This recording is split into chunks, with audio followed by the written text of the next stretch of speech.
रामकृपाल जी मेरे साथ हैं। रामकृपाल जी, सबसे बड़ा सवाल तो यही है और इसी के बाद ये चीजें तय होंगी कि अविश्वास प्रस्ताव पर क्या राहुल गांधी बोलेंगे कि नहीं बोलेंगे। लेकिन पहले तो संसद में आमद जरूरी है, पहले तो संसद बहाली का रास्ता कम से कम खुले, क्योंकि बहुत सारे एग्जाम्पल देश में ऐसे हैं। आजम खान की सदस्यता रद्द हो जाती है, जैसे ही सजा हुई उसके ठीक अगले दिन सदस्यता चली गई।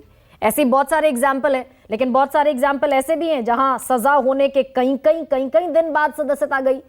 तो ऐसे में जिस देश के कानून की हम बात करते हैं या संविधान की बात करते हैं, उस पर के फर्क फिर किस तरीके से अमल होता है?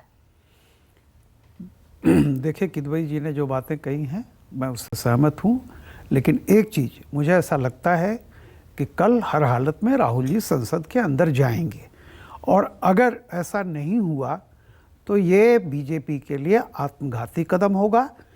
इससे राहुल जी का कोई नुकसान नहीं होगा, क्योंकि देखिए, जब राहुल जी की सदस्यता गई थी तब ये बात कही गई थी कि कानून में ये है, जो कानून हालांकि कांग्रेस के दौर में कानून बनाया था यूपीए में, कि जिसकी भी सदस्यता, जो भी कोई व्यक्ति 2 साल के लिए कन्विक्ट होगा, उसी समय होते हुए द वर्डिक्ट आते हुए इप्सो फैक्टो उनकी सदस्यता समाप्त मानी जाएगी।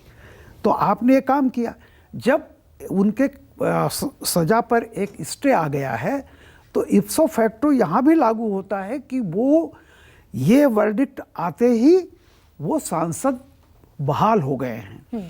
रही बात प्रोसीजर की, चूंकि मैं अभी इसमें नहीं जाता कि बीच में शनिवार और रविवार जैसे हो गया था, लेकिन मैं इसको कहता हूँ कि चलिए ये बहाना हो सकता है, किसी तरह से दफ्तर बंद होता था, सेक्रेटरिएट बंद होगा, लेकिन कल सोमवार को मुझे पूरी उम्मीद है ससम्मान राहुल जी अंदर जाएंगे, उन्हें जाने देना चाहिए।